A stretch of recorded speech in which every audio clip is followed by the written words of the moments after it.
Hi guys, today we are learning how to recover WhatsApp messages without backup. First, unlock your phone and open the WhatsApp app.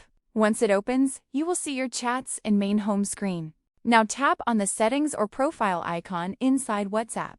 This will open your WhatsApp settings menu.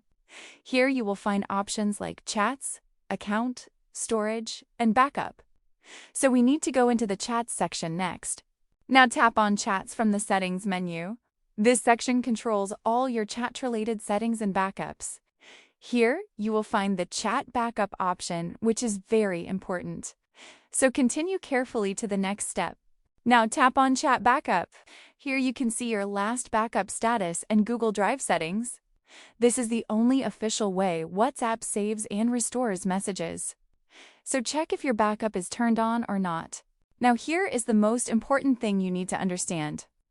If you do not have a backup, then recovering deleted WhatsApp messages is not possible.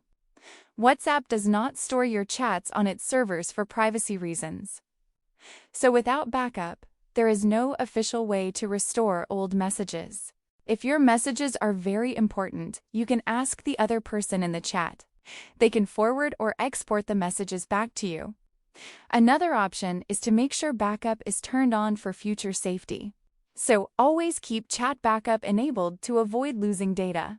And that's the truth about recovering WhatsApp messages without backup. The safest way is always to keep your chat backup enabled so you never lose your data. If this tutorial helped you, make sure to subscribe and comment for more simple tech guides.